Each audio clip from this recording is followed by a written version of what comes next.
Τι πράττεις?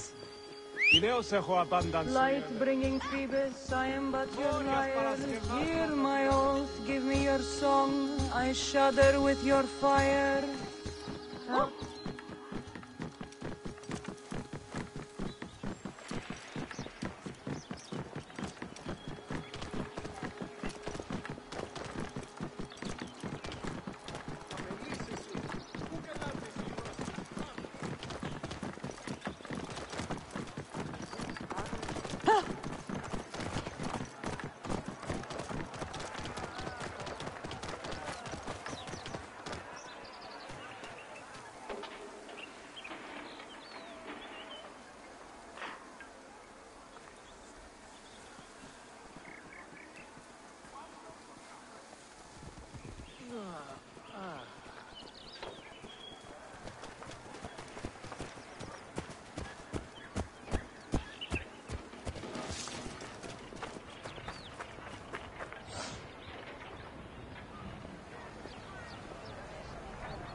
Θεή της Βεκίνη, Ποσειδών.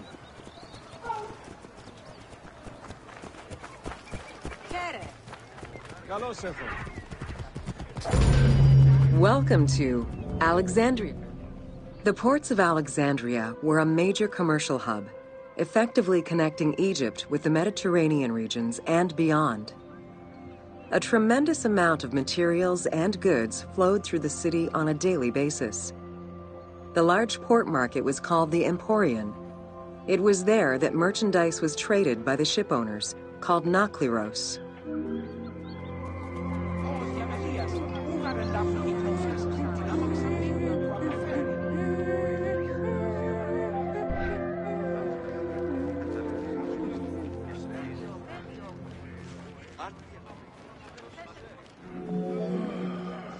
Food and other artisan work streamed out of Egypt. Ceramics, glass, golden rings, and minted coinage. The local potters, using traditional Egyptian techniques, competed with those from abroad, and the textile industry flourished. What Egypt did not produce itself was acquired through trade, using local resources such as wheat and papyrus. Most sought after was pine wood from Syria, iron and marble from the Greek islands, gold from Spain, and exotic fruits from Europe. All this commercial activity contributed to the already decadent wealth of the city.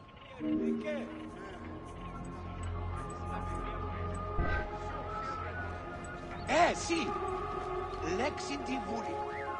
Vabbè.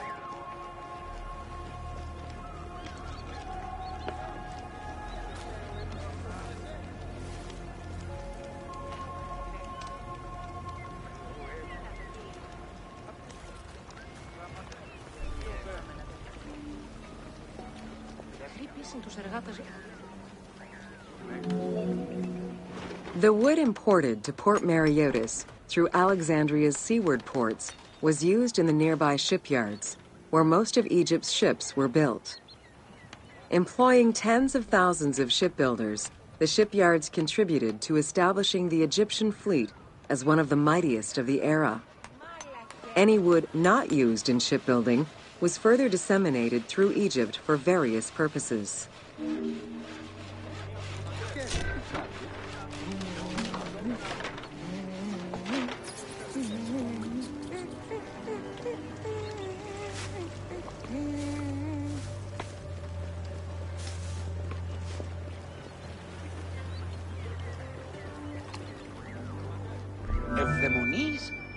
The southern port of Lake Mareotis was the biggest in Alexandria.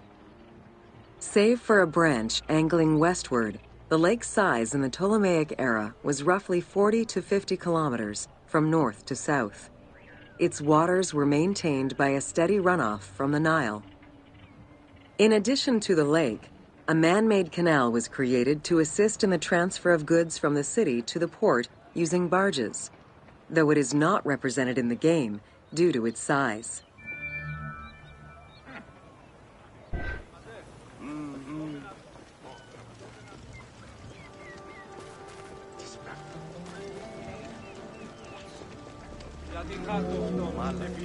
Banking was one of the most distinctive innovations brought by the Greeks to Egypt. The centerpiece of Alexandria's wealth was the royal systematization of taxes on almost everything. Basic items such as salt, oil, beer, wheat, and linen were heavily taxed. As a result, the royal treasury of Alexandria was able to ensure the economic stability of most of the administrative areas of Egypt. Δάκρυεται και πληγεύεται ο Μέγας.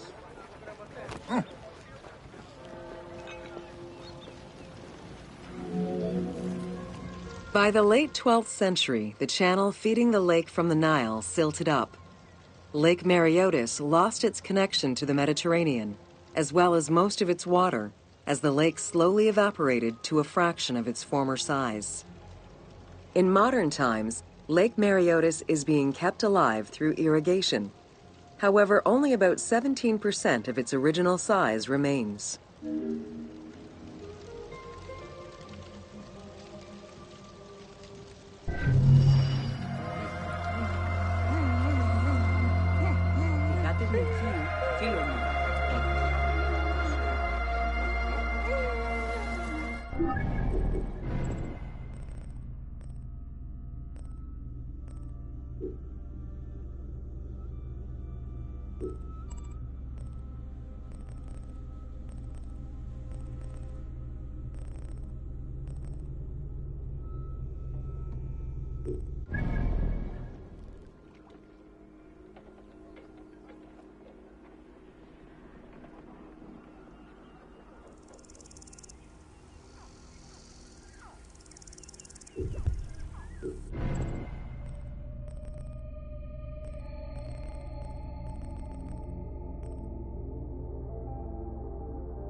Welcome to the Hippodrome of Alexandria.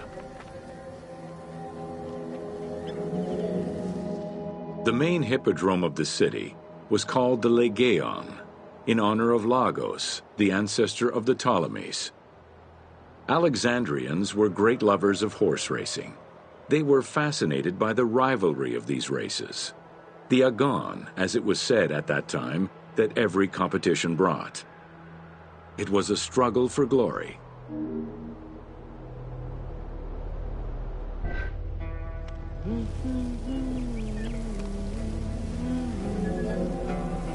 The most important chariot race was the Tethrypon.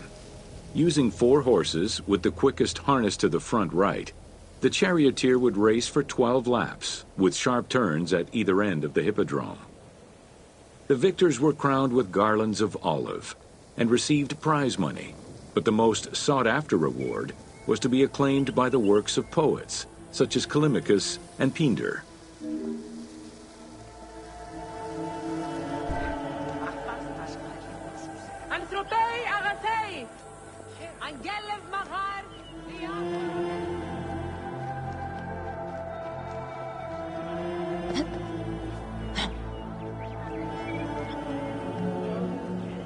Ye hymns that rule the lyre, what god, what hero, aye, and what man shall we loudly praise?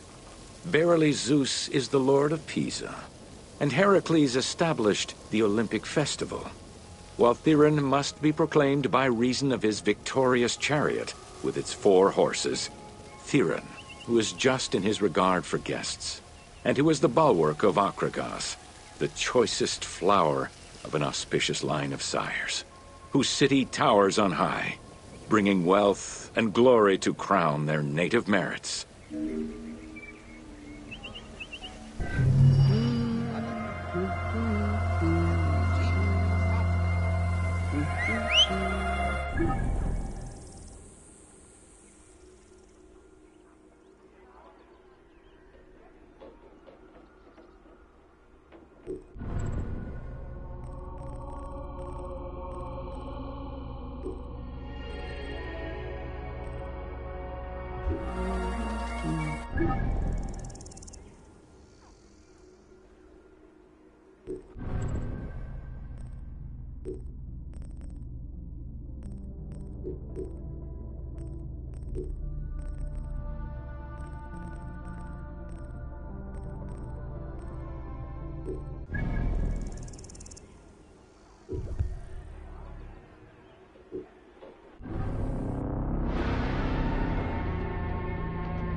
Welcome to Leather and Linen in Ancient Egypt.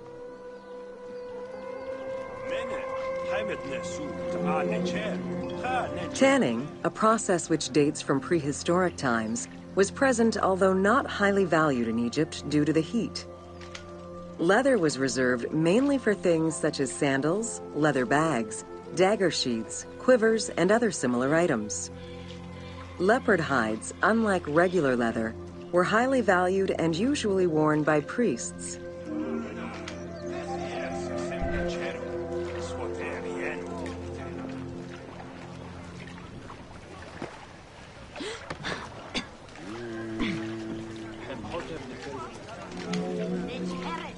Valued for its coolness and freshness in hot weather, linen was the fiber most commonly used for fabrics and textiles. It was produced from flax, which was plentiful in Egypt. Fibers were usually dyed before weaving. While color was used in the production of textiles, dyes weren't commonly used for clothing, and most Egyptians wore white. The color represented spiritual purity, a goal to reach for every day of one's mortal life.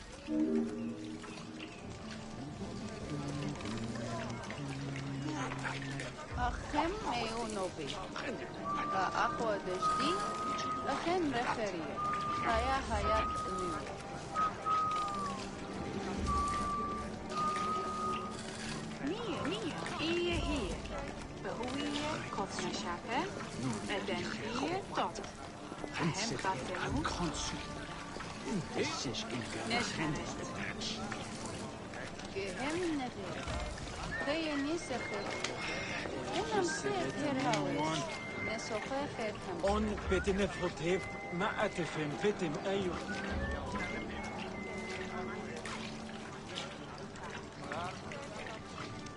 شمخة هنهرو خريف تشو رست سمخة خرو مشا خمتر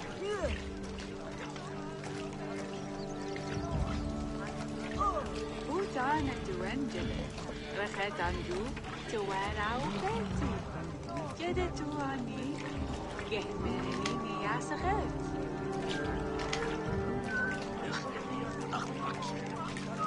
مشير شنبل يا روت مشرو شغدي ماشي غنتيغا بخارج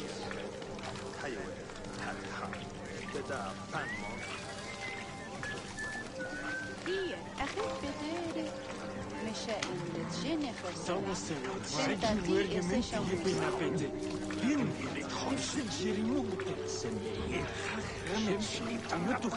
إذ سلطان فاتكوبلو خابداي هرمستو وكني برخوتك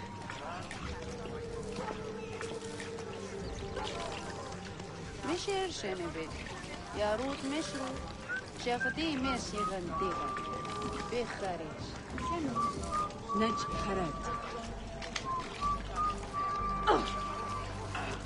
جهم نبي خي نيسخي لنا مصيب هير هاويس نسوخي خير نمسي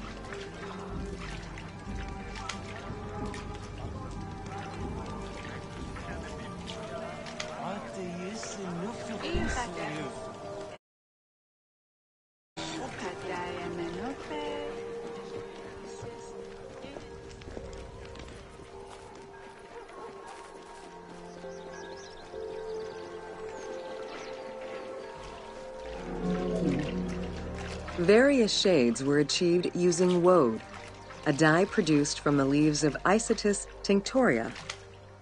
The plant was cultivated for this purpose within the Nile Delta and allowed for the creation of various colors.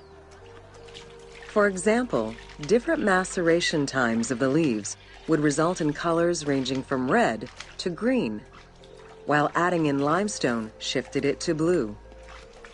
During the Greco-Roman period, other ingredients were found, resulting in a wider range of colors.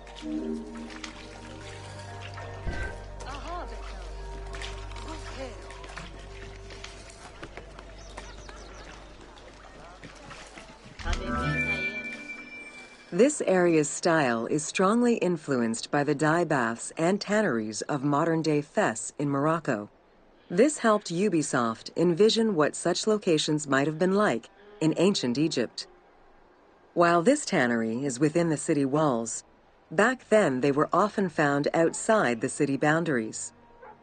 The tanner's trade was considered off-putting by the Greeks, as all these operations resulted in noxious smells.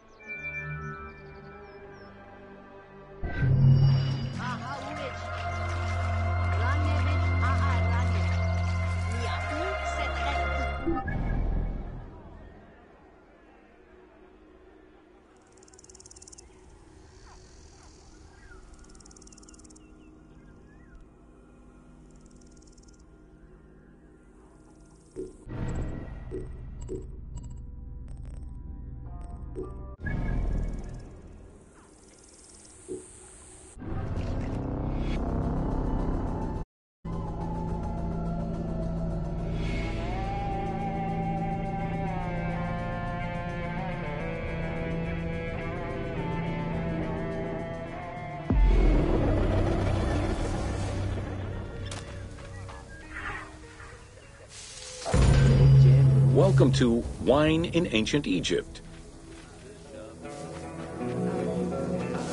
When the god Horus lost his eye in a war with Seth, the ancient Egyptians believed the eye turned into a vine, and the vine's tears became wine. Early texts, dating back to 3150 BCE, contain the hieroglyph for vine. Regarded as extremely valuable, wine was highly sought after by the elite. It was also an essential part of many religious ceremonies.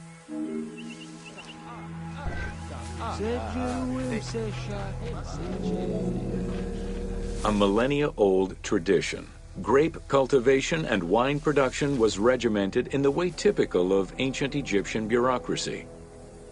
Egyptians kept careful records of winemakers, which they clearly identified on labels. Every landowner with a modicum of self-respect usually kept a vineyard. This held particularly true in the regions of the Fayum and the Nile Delta.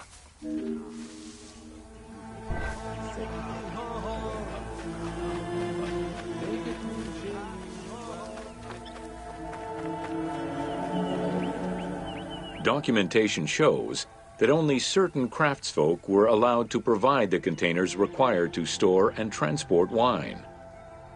That and rigorous quality control checks established for every step of wine production shows that ancient Egyptians knew that the quality and longevity of wine could easily be affected by any number of variables, which they paid careful attention to.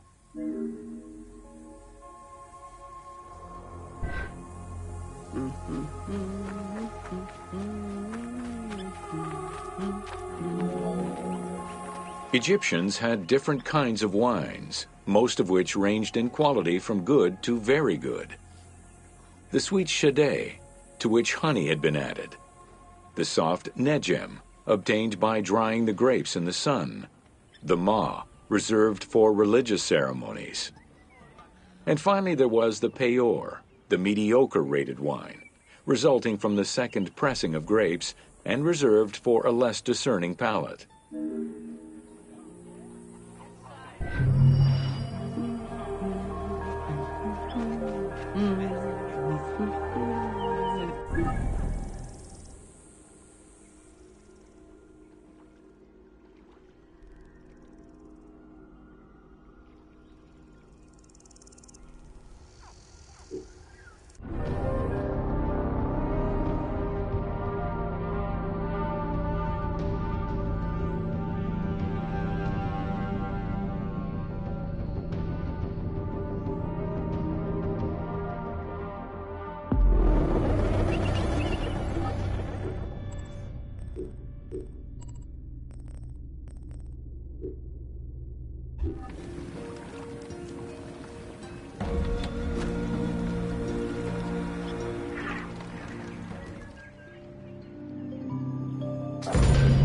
Welcome to Ancient Egyptian.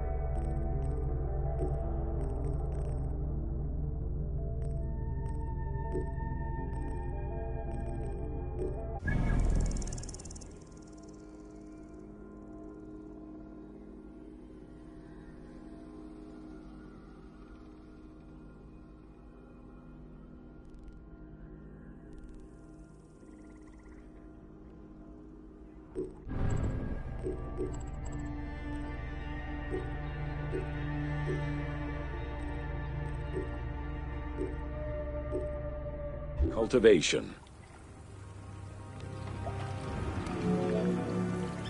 The new grain types of the Ptolemaic period required a great deal of water.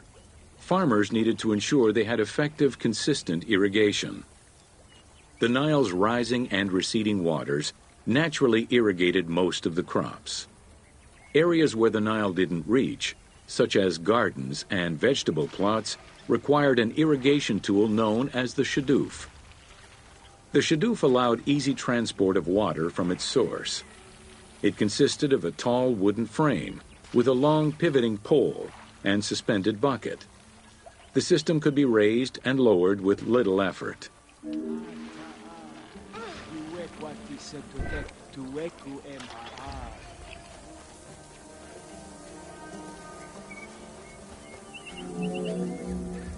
Later, a sakya, or water wheel, was invented. The sakya needed animals to turn the wheel, which rotated buckets through the water. It drew the water to an elevation of 3.5 meters and enabled a great deal of control over the irrigation process. This improvement supplied larger areas and thus resulted in larger harvests.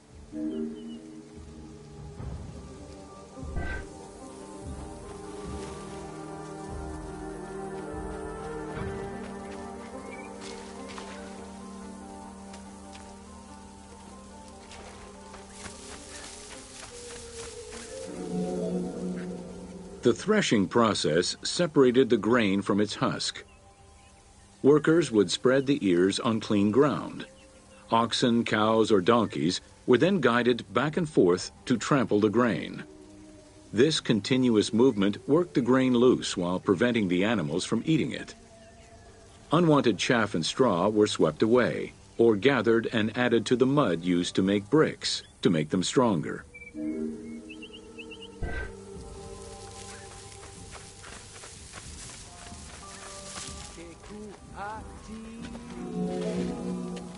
Winnowing was the stage where workers used wooden scoops to throw ears in the air. The wind carried off the chaff, leaving the heavier seeds to fall to the ground. This action was repeated until the undesired materials were sifted out. Grain waste was mixed with manure or other organic substances to produce brick-shaped dung loaves that could be easily burned. A standardized brick size enabled Egyptians to mass-produce this byproduct and use it as a commodity.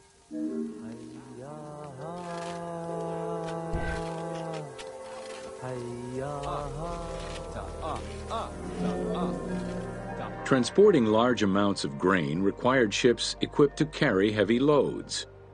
These goods were moved during the Nile's flooding season, when the river was deep enough for large ships. The transports stopped at checkpoints to accommodate customs and police controls, as well as for technical requirements and weather conditions.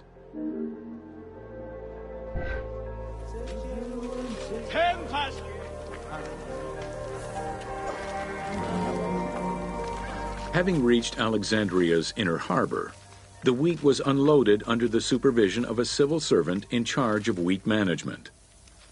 Portions were distributed to Alexandria's city market, and the remaining stockpile was either exported or stored in warehouses.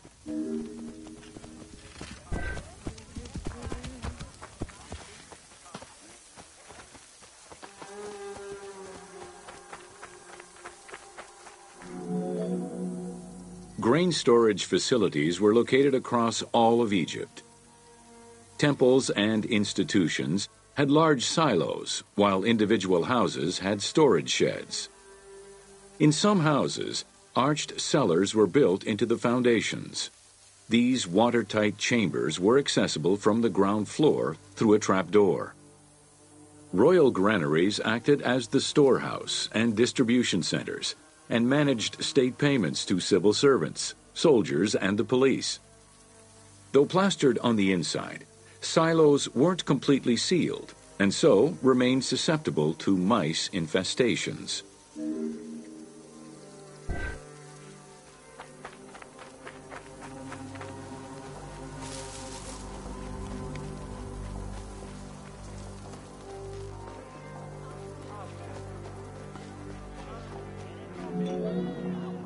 When the grain was ready for processing, it was poured into bowls and pounded into a coarse flour.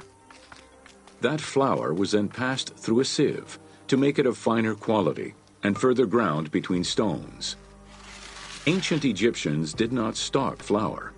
Instead, fresh grain was portioned out each time to produce flour as it was needed.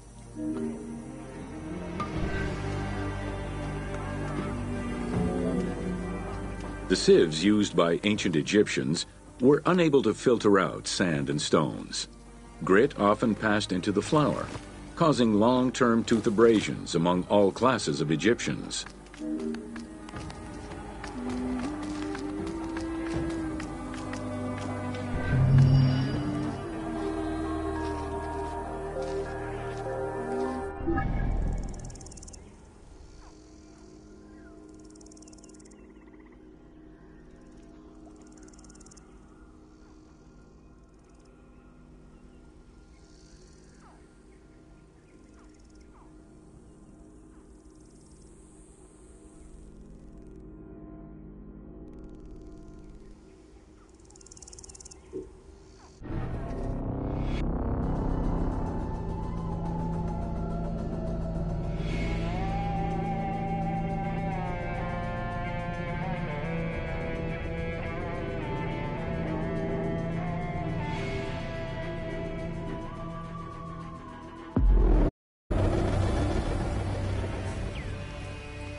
Welcome to Bread and Beer. While the Mesopotamians invented beer, including using a straw to avoid the sediments and herbs, ancient Egyptians perfected the brewing method. Egyptian beer's quality was determined by alcohol strength, color, and flavor. During the Pharaonic era, beer was the most commonly used and important alcoholic beverage. The state and temples used it, along with bread, as payment to workers, and it was included on the lists of food offerings to the gods and the deceased.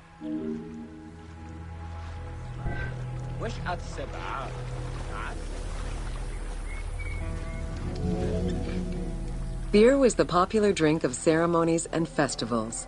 The Festival of Drunkenness was even dedicated to it. Considered to be quite nutritional, beer was also significant in the day-to-day lives of ancient Egyptians. Egyptian adults and children consumed beer with all of their meals, and medical texts include hundreds of remedies that contain beer.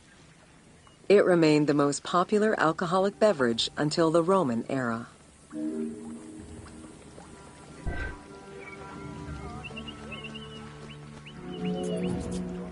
Recipes for beer varied over time and depended on the quality of the materials. Bakers and brewers typically worked alongside one another at the same workshop or house. Many families often produced the quantity appropriate to their own consumption, with better quality beers produced for festivals and other special occasions. The most basic recipe used malted cereal as the main ingredient. Fruit, such as dates, were added along with honey and spices.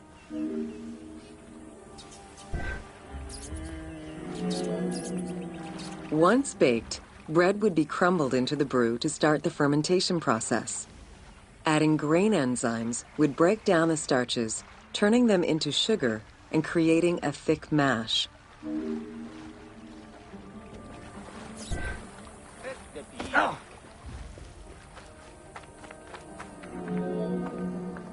Once ready, the bread and grain mixture was compressed and then strained through a sieve with water into the mix of malt beer.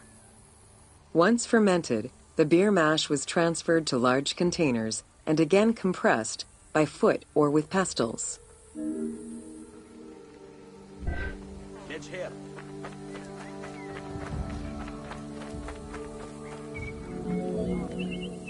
Once smooth, the beer was stored in pottery jars and sealed with a clay stopper. It probably couldn't be kept for long and likely had a thick, pasty appearance and texture. Very little was wasted.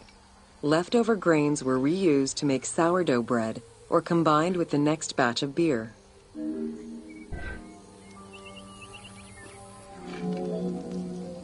While there are many ancient accounts for making bread, most of the knowledge known about ancient Egyptian brewing comes from an account by the alchemist Zosimus over 300 years after Cleopatra's reign. More recently, Dr. Delwyn Samuel, an archaeobotanist, has proposed alternate antique techniques to brew beer. However, experts are unable to replicate an authentic beer since not all of the techniques and ingredients used by ancient Egyptians are known yet.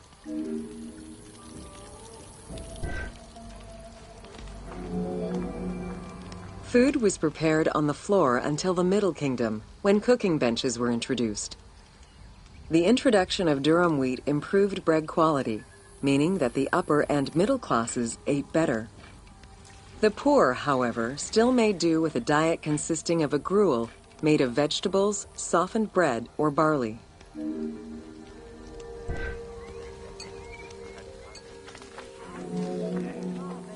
Dough was kneaded by hand or foot, and when sufficiently blended, additional items were added, such as fruits, nuts, honey, and spices.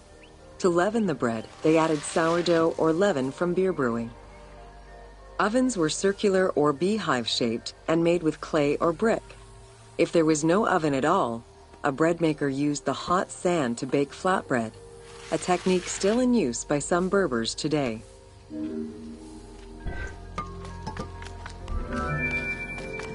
Ancient Egyptians always had to fight off the omnipresent sand particles that were blown towards them. Despite their best efforts, sand regularly made its way into their food. Additionally, particles from the grain-grinding stone tools and ovens they used also contributed to attrition and prematurely worn teeth. The team tried to portray this through toothache animations and commoners sweeping sand off.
Iano!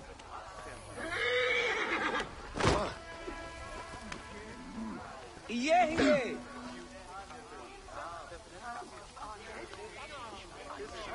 Semukhanemes!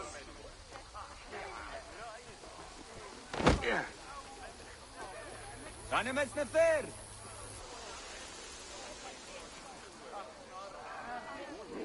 Iano mi!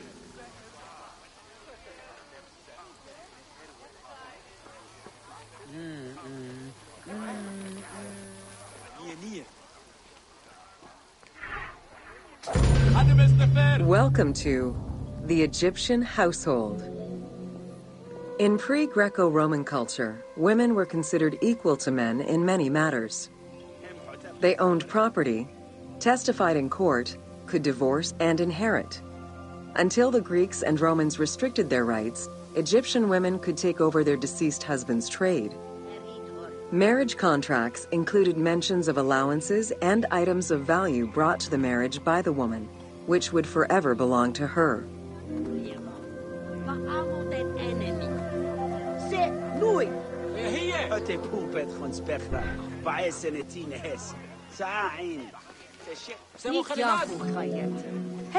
Certain professions were open only to women, such as weaving or professional mourning, while others were available to both genders, including working as servants for the rich households. Social status did have an impact, though. The higher in status, the easier it was to obtain education and access different professions.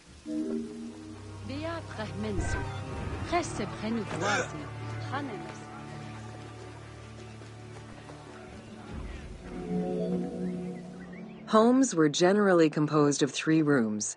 First, there was the entrance, furnished with a small bench of brick, probably intended for a statue and protective divinity. Then there was the ceremonial room, meant to receive guests. The last room was either a bedroom or kitchen.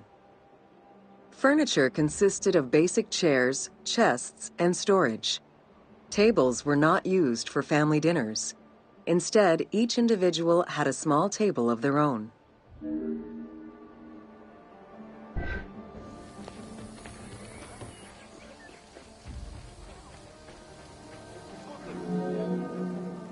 Marriages were a social contract rather than a religious construct. Family was vitally important to ancient Egyptians, and children were considered a blessing from the gods. The father, mother, and their children were the nucleus of the family, and cohabitation sometimes extended to mothers-in-law, sisters, aunts, and sisters-in-law.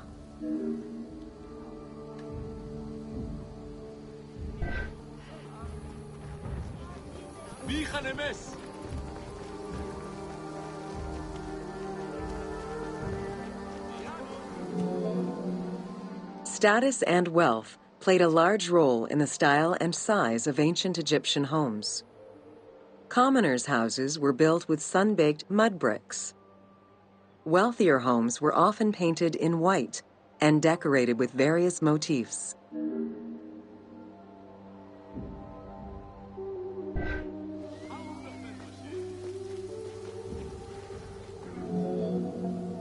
Town officials and the rich lived in mansions with numerous rooms that were luxuriously decorated.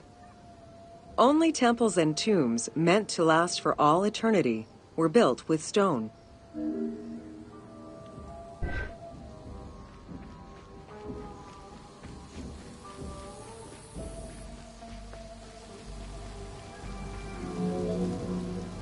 Funeral stone inscriptions focused on the main member of a household. Encircling this person would then be a spouse, parents, and children, possibly even siblings. These stones were so structured because there were no surnames in ancient Egyptian culture. Parents and children were a sort of family tree, which allowed for the identification of the deceased.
Welcome to Ancient Egyptian Fashions.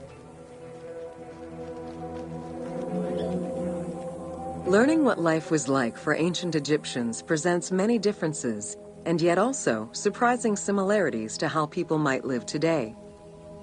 Understanding the daily lives of regular citizens so many thousands of years ago is ultimately what connects us as human beings.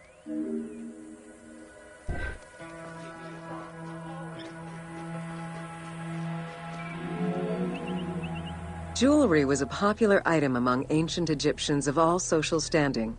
Both men and women wore earrings, rings, and bracelets. Status determined how much jewelry a person wore and what it was made of. Common folk wore pearl necklaces, simple bracelets, and leather bangles. Brightly colored earthenware and glass paste were a favorite enhancement.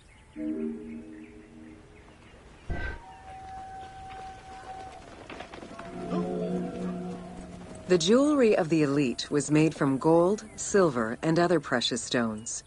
Because gold never lost its shine, it was considered akin to the flesh of the gods. Wide jeweled collars were a favorite. Made with rows of beads formed into patterns of animals or flowers, the soft chiming sounds they made were thought to appease the gods.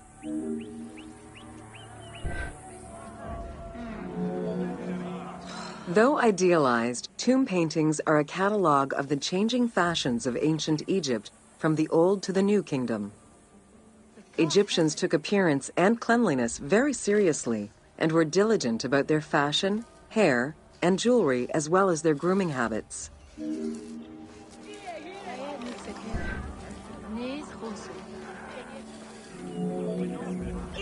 The fabric of ancient Egyptian clothing was almost entirely made from various grades of linen. Linen was commonly white, draped over the body, and cinched at the waist, though some garments were sewn or tailored.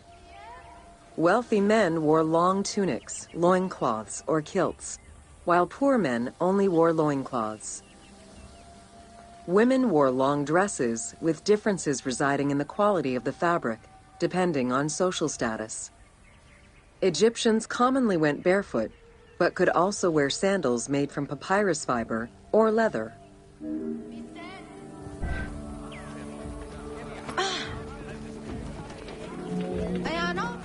Cosmetics, including concoctions to prevent body odor and bad breath, were an integral part of everyday life for Egyptians. Used by both men and women, cosmetics were used as moisturizing ointments and sun protection as much as for beautification. Red ochre, a natural clay, was the most readily available cosmetic to tint lips and cheeks. Henna was used on nails and lips, and as hair coloring. It was also favored by richer women to decorate their palms and the soles of their feet.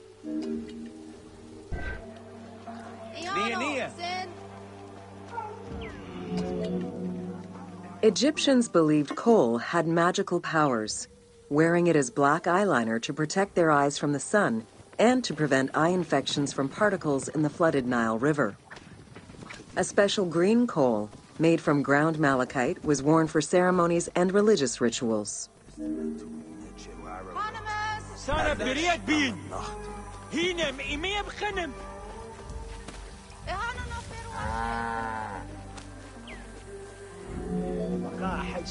Women and teenage girls wore their hair long and often braided.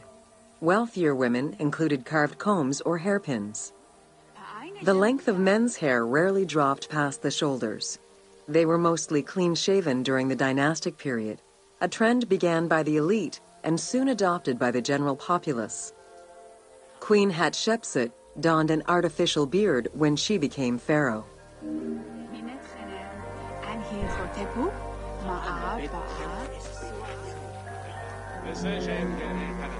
Wigs were very popular, used for special occasions or to conceal gray hair or baldness. They were fastened in place with beeswax. The most expensive wigs were made from human hair and reserved for royalty. Other wigs were composed of linen, wool, or animal hair.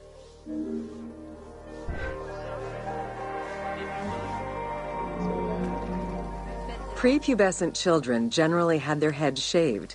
Young girls kept some strands intact, while young boys had a braid worn on the side.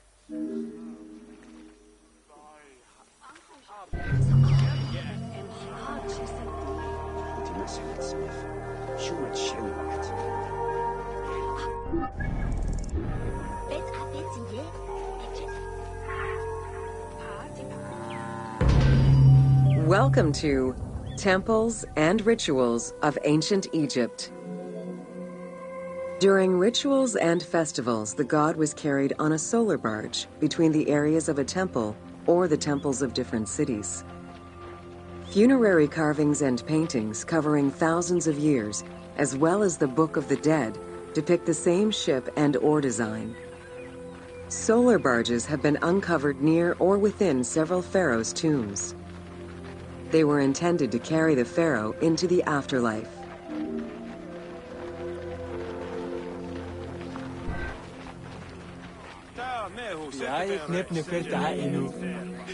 Ancient Egyptians believed that Ra, the sun god, traveled the skies in a boat known as the solar barge. The solar barge was believed to cross over to mythological lands.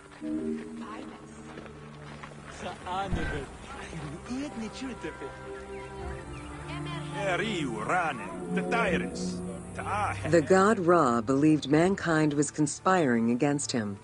He ordered Sekhmet, the lion-headed war goddess, to kill all humans.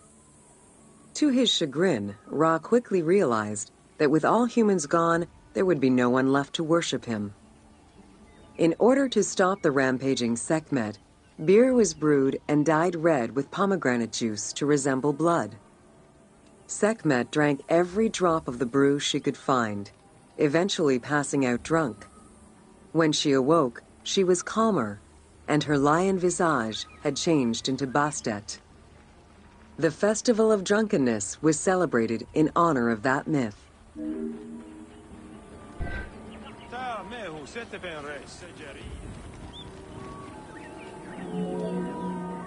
Unlike the daily rituals that took place in the temple and were performed by priests, festivals allowed the entire population of the city to participate.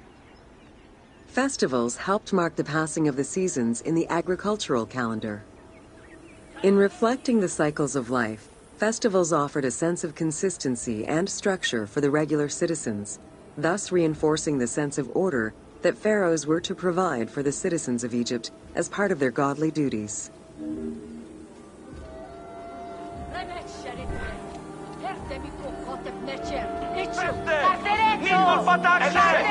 The importance of these festivals is demonstrated by their longevity. Records show that Osiris festivals occurred for more than 2,000 years.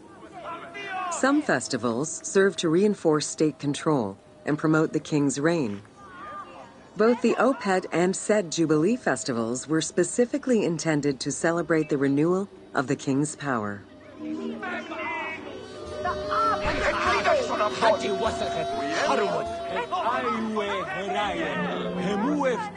The temple hierarchy consisted of high priests, several types of priests, scribes, and servants. The high priest was known as the prophet. Some divinities had up to 4 prophets, and they were the ones to perform the most advanced and complex rituals.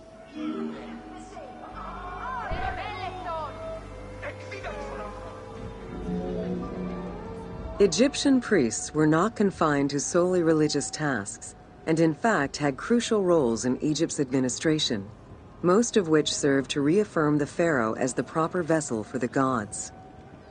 Their focus within the temple was centered on the proper conduct of daily divine rituals, rather than as custodians of dogma or the indoctrination of individuals.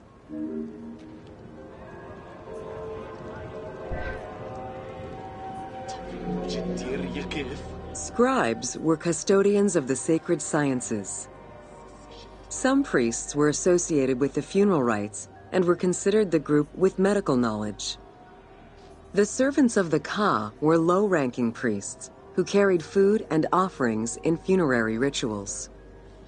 Lector priests were distinguished by their ability to read, and their main duty was to recite specialized religious texts in both temple and funerary rituals.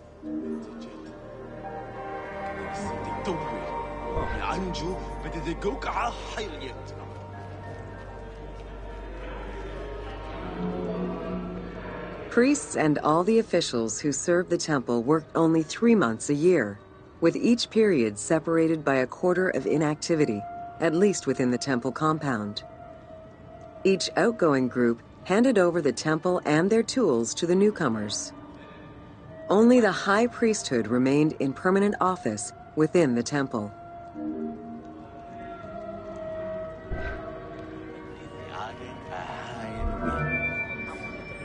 The most sacred part of the temple was referred to as Jeser Jeseru, the Holy of Holies. The most sacred inner sanctuary was where the shrine to the temple deity was located. Only priests were allowed within. Offerings were given, and rituals unseen by even the pharaoh were performed.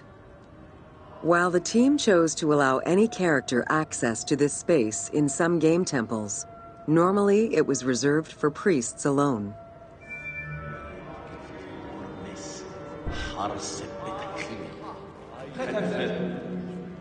Pharaohs and their priests often chose the site of these sacred temples because of some mythological connection or an alignment with the cardinal points and certain stars.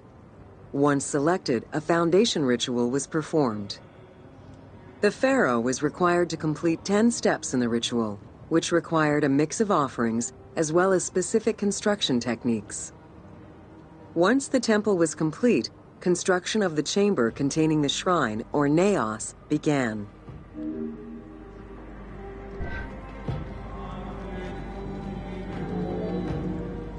The naos was where the god statue stood. The representation of the deity was usually in stone or wood and decorated with gold, silver, and precious stones. Smaller temples had only one naos, while larger complexes, such as the Temple of Karnak, had many chambers to honor gods, such as Amun, Ptah, and Osiris. Each statue was believed to be a receptacle for the presence or essence of the god's Ka, enabling it to take a physical form. Through the statue, the god came to the shrine to eat, drink, and communicate with the pharaoh, or with the priests standing in for the pharaoh.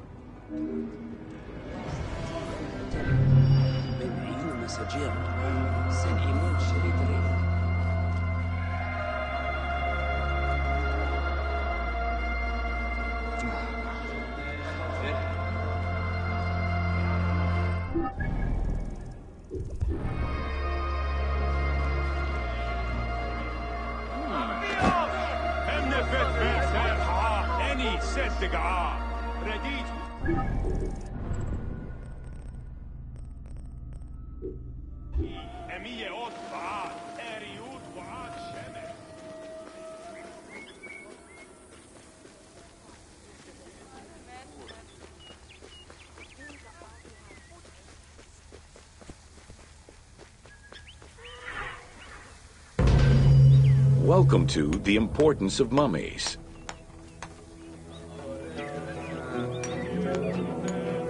The first hieroglyph for embalmer appeared in pyramid texts of the Old Kingdom.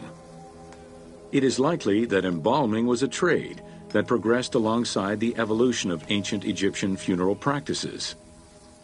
While we still know nothing of how embalming came to be a profession, we do know that embalmers had a hierarchy, and that each embalmer specialized in a specific phase of the mummification process.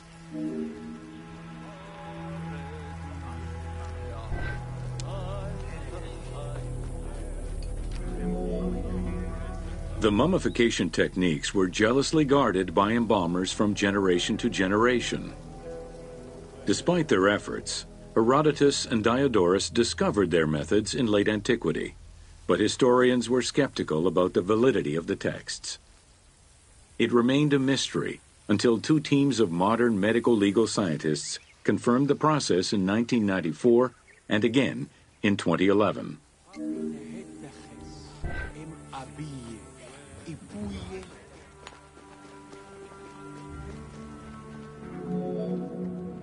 The Uabet, meaning the pure place, was where the embalmers mummified the bodies of the deceased.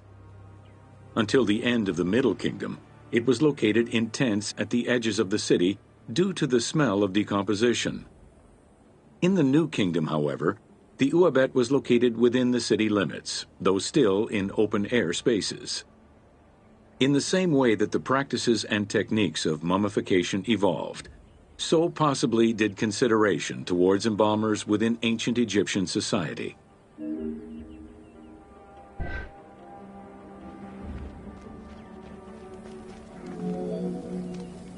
The pharaoh had access to the most elaborate of mummification rituals. The richer citizens of Egypt also enjoyed complex embalming options, though none of them allowed for the removal of the brain or viscera.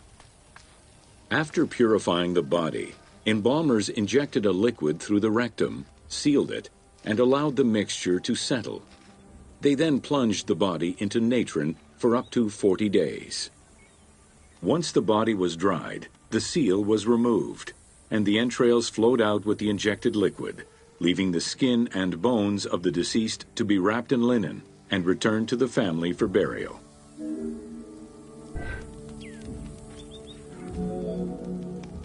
The least costly embalming option was for the embalmers to simply inject a product called surmaya and immerse the body in the natron for up to 40 days before handing it over to the family. For all those who could not afford any embalming process, desert burials offered a pauper's alternative to preserve the bodies of the dead.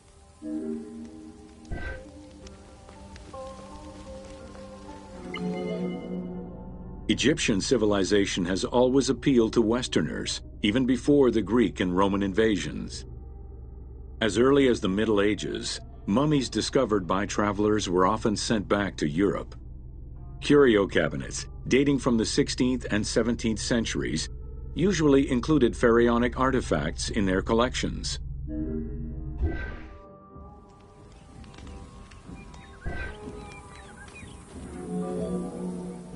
The Egyptomania phenomenon was heralded by Napoleon Bonaparte's Egyptian campaign, which lasted from 1798 to 1802.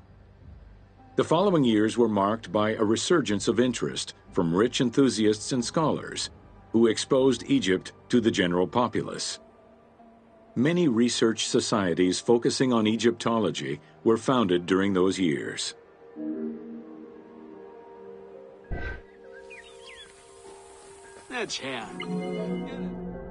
By 1868, mass tourism began in Egypt under the aegis of the Cook Agency. The rich would indulge in leisure trips to Egypt and bring back mummies. Upon their return, they would organize evenings that consisted of unpacking mummies and removing strips of linen and amulets layer by layer. These were considered the shining cultural events of the season. The Egyptian collections of many a museum were founded as a consequence of this mass pillaging.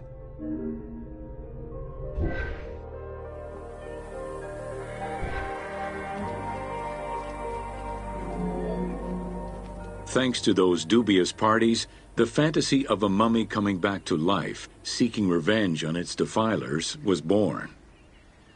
The mummy malediction myth has remained steady in popular culture ever since, particularly in written media and cinema.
سن سبو بعياتك أبيت خب تعايد عايش تغيير حياة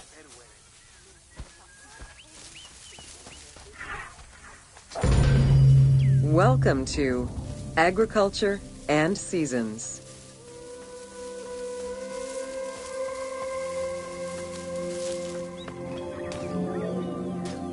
While crops were cultivated in different oases around the desert, most of the arable lands were near the Nile. Two types of cereal grain were cultivated, barley and an ancient wheat known as emmer. These two key ingredients contributed in establishing bread and beer as the staple of the Egyptian diet and the basis of its economy.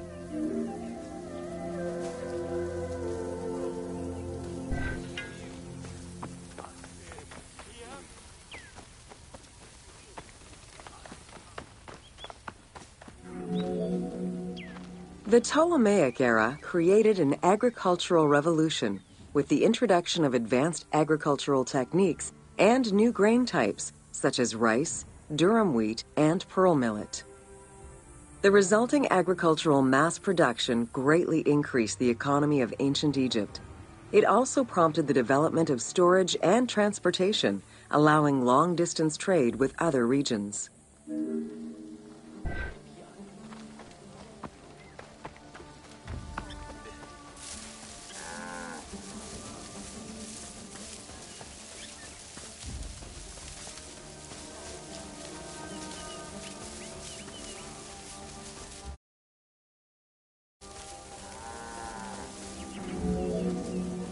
Both bread and beer rations were part of a system of barter payment.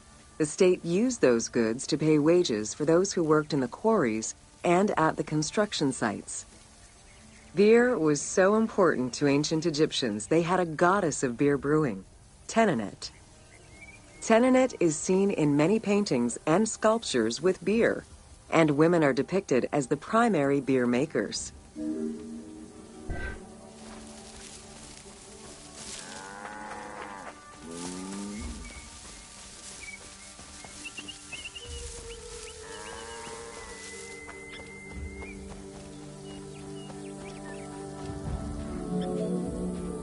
In order to increase agricultural production, fertile land was divided into plots and large agricultural villages were encouraged. The state and temples were the biggest landowners. Depending on the region, fertile land was managed by civil servants or rented to individuals. Ancient Egyptians relied on rudimentary tools for land cultivation. Soil was broken down with hoes, and wing plows were used to make furrows.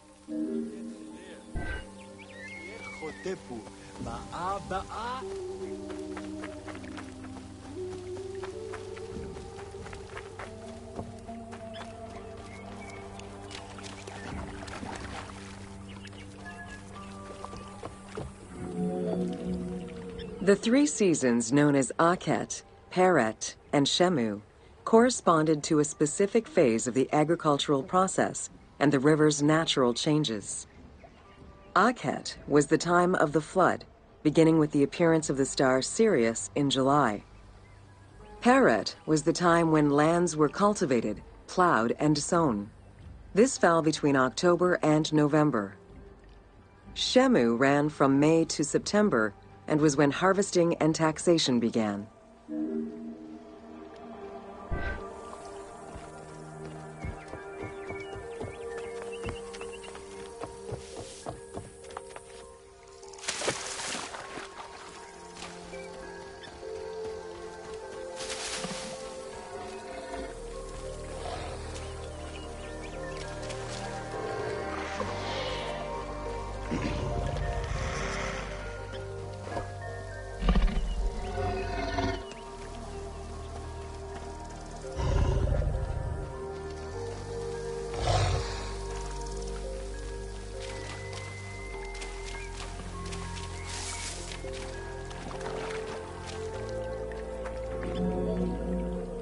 The pharaoh's duty was to uphold order against chaos and provide for his people.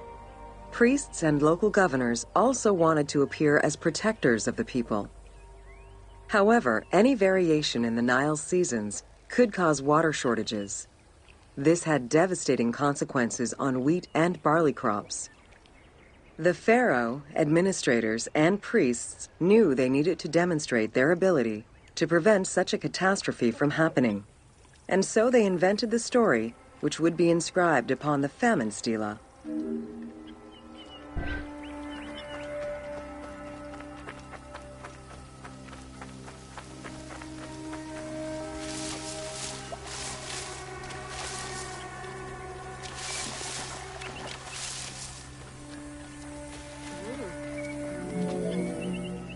The story begins with the pharaoh worried for his people. The Nile hasn't flooded in years, and his people are starving. In search of the origins of the flooding, Djoser seeks out Khnum, the protector god of the region and the source of the drought. Djoser gives the god offerings and orders his priests to restore the temple of Khnum. These offerings please the god, and the floods are restored. This story was intended to highlight the importance of the deity in everyone's daily lives, while also demonstrating the crucial role that the priests and the king played in feeding and protecting the people of Egypt.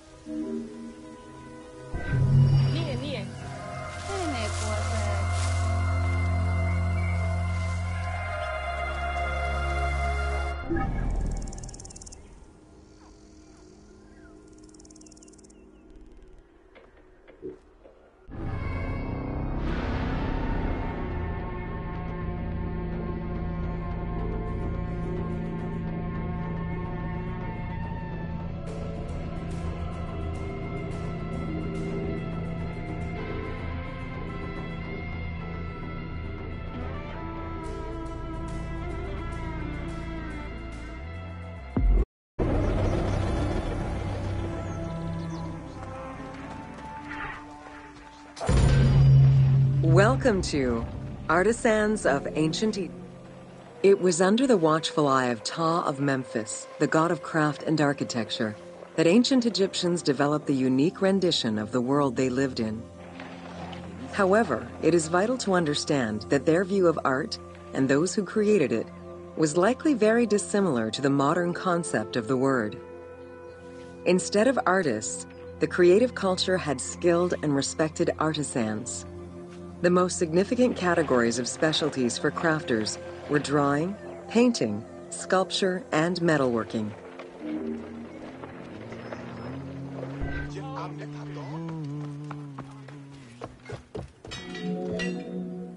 Ancient Egyptian craftspeople created both art and a wide variety of mundane, everyday tools. Every item created had a specific purpose and was produced by anonymous artisans who worked alone or with a team. Most crafts, such as pottery and metalworking, were utilized for everyday items. Luxury goods and artwork illustrations served temple rituals and were not meant for public display. Artisans rarely signed their names to the work, though they were clearly aware that they possessed a unique skill and talent for the task.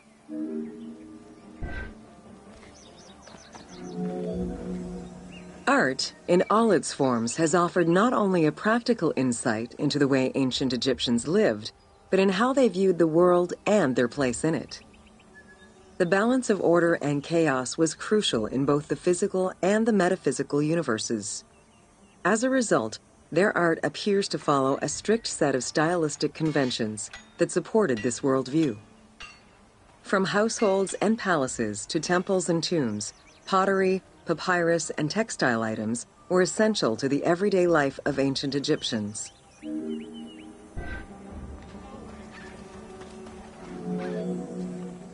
In ancient Egyptian culture, drawing was used as illustration, such as seen in the Book of the Dead. It was also the first step in the creation of a relief, painting, or statue. Two-dimensional representations were concerned with order and form, and were intended to honor gods and promote the transition of the soul to the afterlife.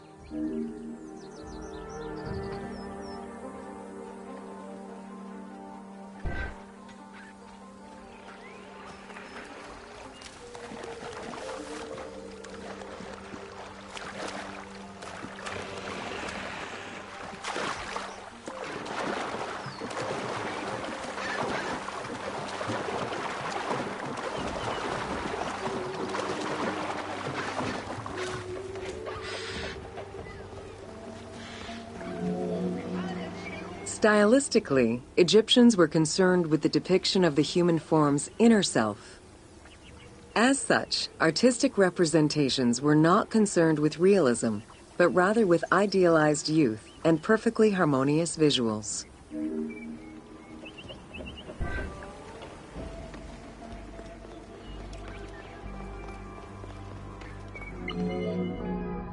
An exception to this were scenes depicting hunting and battle, where the environment and enemies moved in lively, even chaotic ways. Animals and foes were depicted piled up, as if describing chaos, with Egyptians standing in solemn, disciplined poses, bringing order to the scene.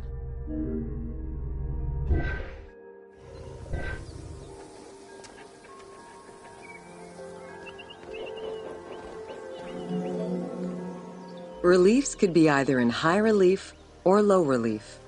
Either method required a surface suited to the desired technique. Preparation of the surfaces differed depending on the quality of the rock. A quarried block only needed a simple smoothing.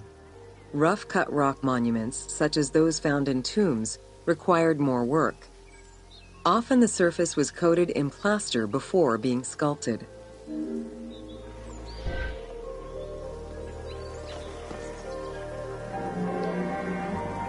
For reliefs, preliminary sketches were drawn in red, then framed with a red grid to position the elements of the scenes.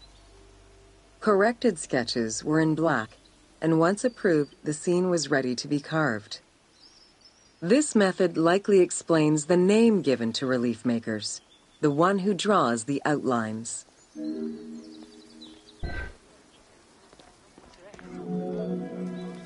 Statues were believed to be vessels for the souls of the deceased, or deities.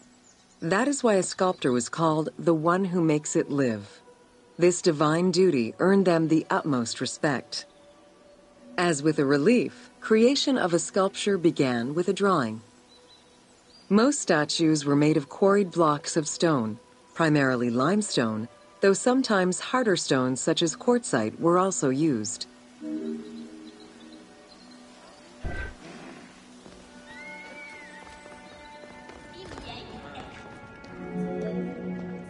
In ancient Egypt, the profession of crafter was organized and relied on a specific hierarchy.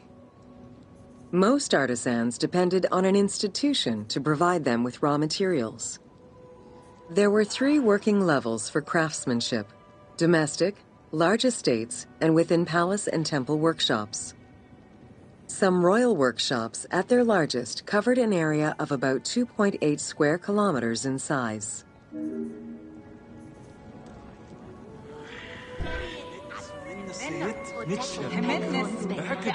At the domestic level, most Egyptians were craftspeople to a greater or lesser extent.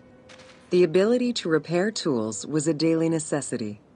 Crafted everyday items could also be bartered for at the local market.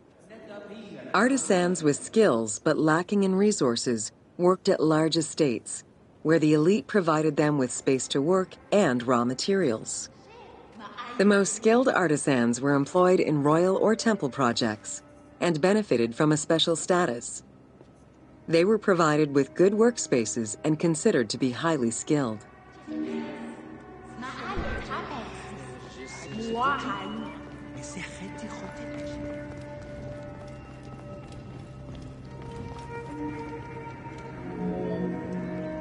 An ancient text known as the Satires of Trades has a number of descriptive summaries that offer teasing glimpses into how artisans were perceived.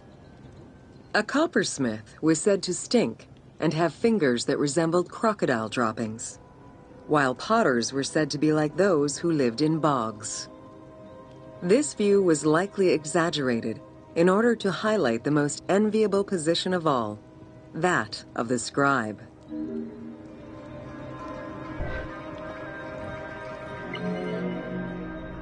Located near the Valley of the Kings, Deir el-Medina was a settlement created by order of the king to honor the most skilled artisans. Its name translates as the monastery of the city. Allocated a house on the initiative of the king, these craftsfolk were regarded with respect and referred to as the royal artisans. Those who lived there worked on the tombs in the Valley of the Kings and its surrounding temples.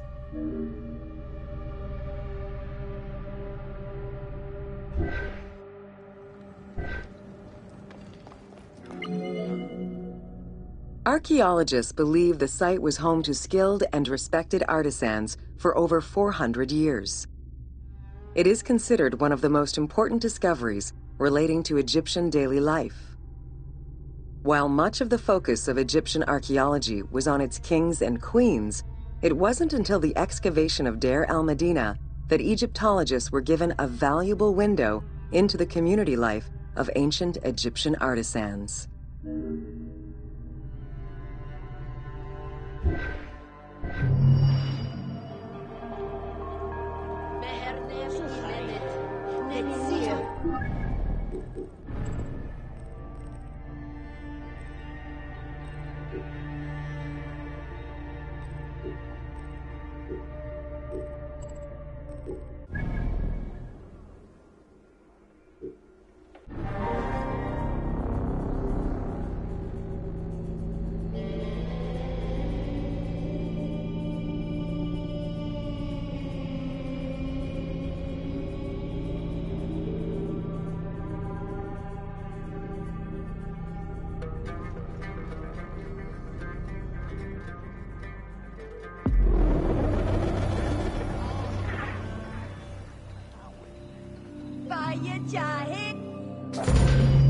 Welcome to Mummies of Ancient Egypt. The mummification process used by ancient Egyptians was highly ceremonial in nature. The different types of mummification took into account the social level and richness of the deceased and even included animals. The most expensive was that reserved for the pharaoh and the royal family, as well as some of the wealthiest members of the court.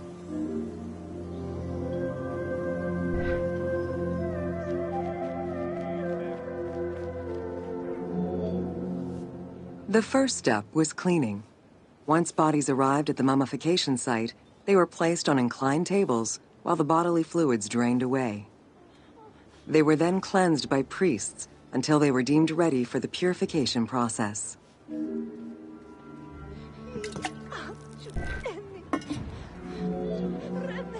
The purification of the body began with a libation from sacred water. The priest then fumigated the body with terebinth resin. After the ritual cleansing, priests used oils, spices, and all kinds of essences to further purify the body of the deceased. Finally, all body hair was meticulously removed.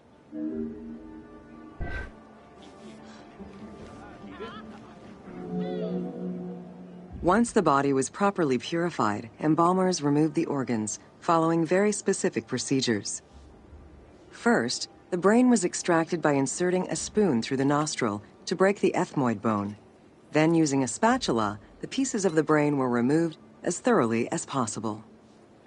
What matter remained was extracted after a process of liquefaction, achieved through the use of a caustic liquid. The cranial box, once emptied, was rinsed and disinfected with palm wine, and then stuffed with strips of linen cloth and liquefied resin.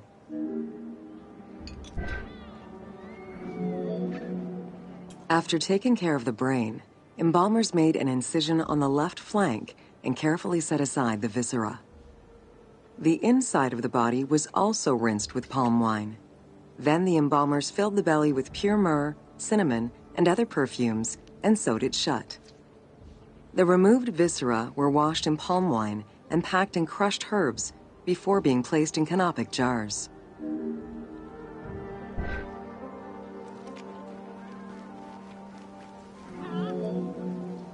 Canopic jars were placed close to the sarcophagus or kept in a chest nearby. At first, the viscera were wrapped in tissue and placed in the vases. As the ritual requirements became more elaborate, ointments, spices, and even water and natron were added to the process.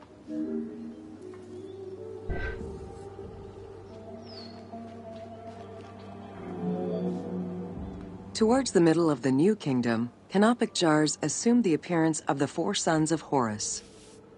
They were known as the protectors of the viscera. These protectors had their own guardians. each a goddess of the dead. Imseti, the human-headed god, protected the liver and was protected by the goddess Iset. Hapi, the baboon-headed god, protected the lungs and was protected by the goddess Nephthys. Dumut-Ef, the jackal-headed god, protected the stomach and was protected by the goddess Neith. And finally, Kebesenuef, the falcon-headed god, protected the intestines and was protected by the goddess Selket.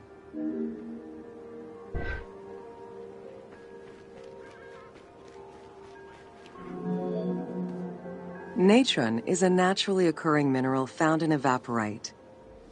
These sedimentary rocks are made up of mineral salts and were generally mined from lake beds in Egypt.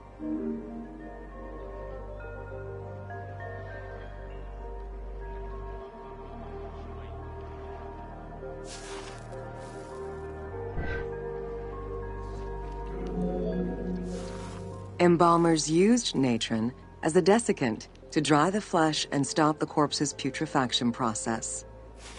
Once the body was cleansed and eviscerated, the deceased was covered in natron for about 40 days. Once desiccated, the body was prepared to be wrapped in strips of linen.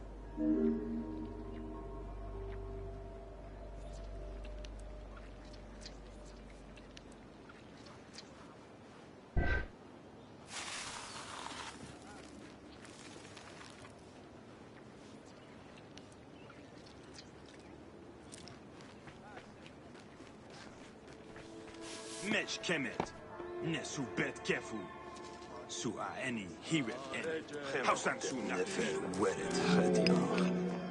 Once the body was fully desiccated by the natron treatment, embalmers oiled, painted, and sometimes even added hair extensions or a wig.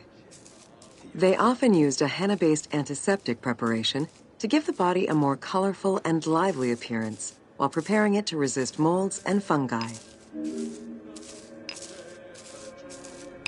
Behes pai, ches pihaya yist abai, juamen, pahapi, ha kaa chemet epoi.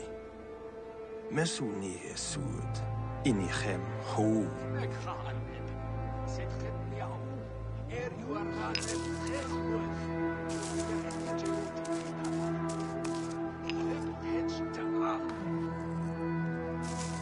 Chem hodep nefer weret chetiach.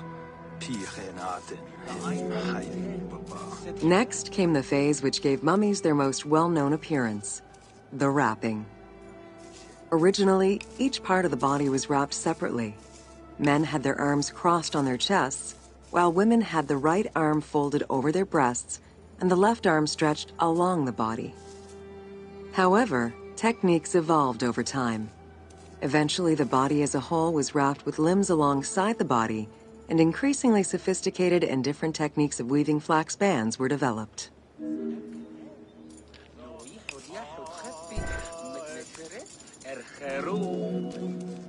In addition to the jewelry and amulets arranged on the skin of the deceased, amulets were also carefully inserted into the weaving of the linen strips. Each amulet was linked to a myth or to an ideological belief related to rebirth.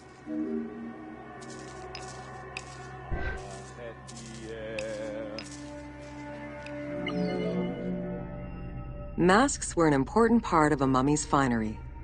Early wooden funeral coverings were very expensive, however, and soon replaced by masks created through a technique known as cartonnage. Masks fashioned with this method were created by laying several layers of linen or papyrus pulp on a base made of mud or straw. Cartonnage was used for more than funerary masks. Ornaments and the animal coffins of the late period were also made in such a fashion.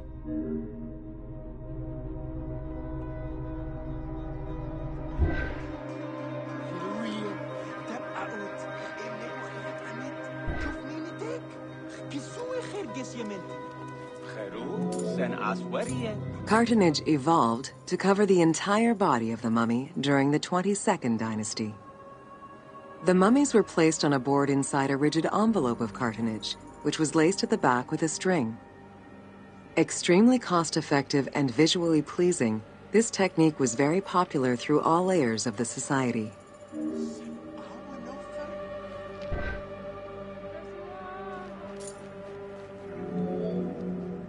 Cartonnage envelopes were usually covered with inscriptions and polychrome decorations specifying the names and titles of the deceased, scenes depicting daily life, or decorations specific to the funerary world.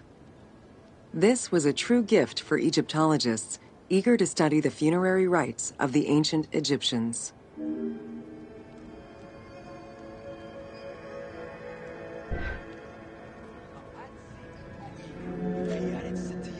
Once the mummy was properly wrapped and adorned, the embalmers proceeded with the ceremony of the opening of the mouth. A vital step of the funerary process, this ceremony was meant to bring back to life the deceased themselves or an object representing the deceased.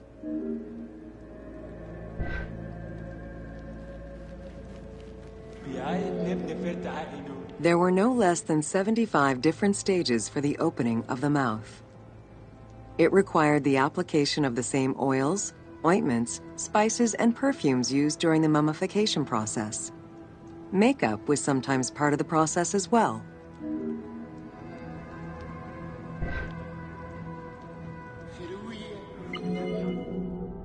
The last stage of this long ritual was the act of touching the mouth with the adze to symbolically allow the breath of life to infuse an inert body. Its performance was reserved for a very specific set of people: priests who wore the mask of the god Anubis, a close relative of the family, or by the heir to the throne.